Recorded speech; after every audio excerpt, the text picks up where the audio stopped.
አዚዛ ተጨረሰልኝ። እኔም አሁን ነገርኩሽ፣ አሁን የአገሪቱን ህግ ነገርኩሽ። እሷም የሰራችው ደሞዝ መክፈል ካልቻለች ጓደኛዋ ቤት ሂደሽ ወይም ዘመድ ቤት ሂደሽ የሆነ ቤት ሂደሽ ሰርተሽ ላንቺ ብር ገቢ ከተደረገ ደሞዝ የሚሰጥሽ ከሆነ ኃላፊነቱን እንድትወስዳለች እሷ ናት እንጂ የምታውቀው አንቺ አይደለሽ። ይሄ ህጉ ብለ ያለ መክተበል አመል የሚባለው የዛ ሀገር ላይ ሰራተኛ አምጥታችሁ አጋጣሚ ዙሩፍ ተፈጥሮ መክፈል ካልቻላችሁ ወደ ሌላ ሰው ቤት ሂደው እንዲሰሩ የሚል ህግ አለ። ገብቶሻል? ያንን አድርጋ ከሆነ ጥሩ ነገር ነው። ይሄ መጥፎ ሊሆን የሚችለው ነገር ምንድነው መሰለሽ? አንቺን እቤቷ እያሰራች ተጨማሪ ስራ ሰው ቤት ልካ እያሰራችሽ 2 ቤት 3 ቤት ብታሰራሽ ነበር መጥፎ።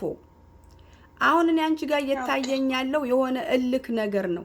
ለምን ሳትነግሪኝ፣ ለምን እንድሳትይኝ፣ ለምን ሳታከብሪኝ፣ ለምን የሚል ነገር ነው። ብርሽን የመጠየቅ መብትሽ የተጠበቀ ነው። የ5 ወር ደሞዝ አይደለም የ1 ቀን ደሞዝ መክፈል ግዴታዋ ነው።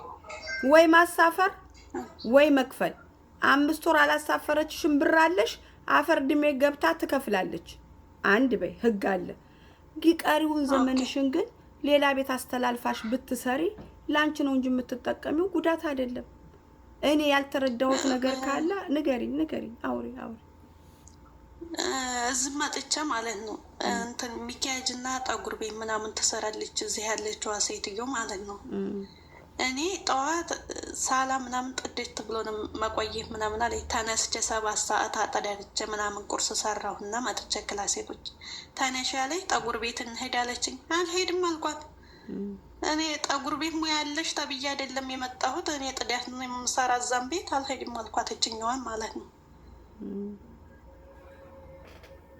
ከዛ እነሱ ደውላ ይሳሳቃሉ። ከዛ ሳሎን ድርስ ተለባት እየሮጠ ሄዳ በሩን ዝግት አረገችው። አንድ ነገር ልንገርሽ፣ እሺ አንድ ነገር ልንገርሽ።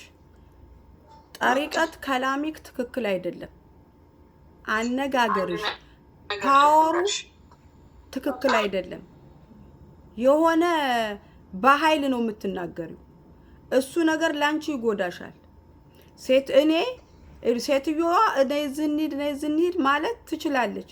አንቺ ደግሞ አልሄድም ማለት ትችላለሽ። ግን አመላለስሽ ለኛ እያሳየሽን ነው። ለኛ እንደምታሰሚ ለሴትዮዋም እያልሻት እንደሆነ ትክክል አይደለሽም። ተቀጣሪ ነሽ ማሪ፣ አንቺ ተቀጣሪ ነሽ። እነዛ ሰዎች ቀጣሪዎች ናቸው። መሄድ ሳትፈልጊ ስትቀሪ ሶሪ መዳም እኔ አልሄድም ነው እንጂ እንደዚህ ሰጣ ገባ ውስጥ ደፋር ነሽ። በጣም ትዳፈሪያለሽ። ይሄ ነገር ይጎዳሻል። በተለይ ፍልስጤን፣ ጆርዳን፣ ሉብናኖች፣ ኢራኖች ጋር እንደ አይነት መቅበጥ የለም። ሳዑዲንካ ቢሆኑ ሳዑዲዎች ጋር ይቻላል ስል ተረማመጅባች። ግን አሁን አንቺ እኔ ሳይሽ ፓወሩ ይሄ ንግግሩ የኃይል ቃል ነው የምትጣቀሚው። 97 ሰዎች እናንተ ፍረዱ። አነጋገሩሽ እስሉብሽ ቀለጥ ነው። አልሄድም መዳም እኔ የቤት ሰራተኛ ነኝ እዛም አይደርስም ማለት ነው። እኔ እዚህ ነው የምሰራው በቃ እዚህ ነው። ለሽ አንቺ እንደዚህ የምትመላለሹ ለምንድን ነው? ሰዎች እንኳን ጥሩ ነገር ቢያስቡ ክፉ ነገር እንዲያስቡ ታረጋቸዋለሽ። ሀቅሽን ያሳጣሻል። ሀቅሽን እኮ ነው የምታጩ። በምላስሽ ሀቅሽን ታጫለሽ። በጣም በኃይል ነው የምትናገሪው። እኔ ዝካየሁት ነው። እዛ ደግሞ አላህ ነው የሚያውቀው። ለምን ማሪ ምን ሆነሽ ነው? ውስጥሽ ሆነ ፓወር አለ የታመቀ። እሱን እያወጣሽባቸው እኮ ነው ሰዎቹ ላይ። ምን ሆነሽ ነው? እንደዛ ታይሆን አሁን የተናገርሽው ነገር አሁን ሴትዮዋን ያልሽው ቀለጥ ባይሆን እንኳን ያነጋገር ቶንሽ ቀለጥ ያደርገዋል። ገብቶሻል አይደለም?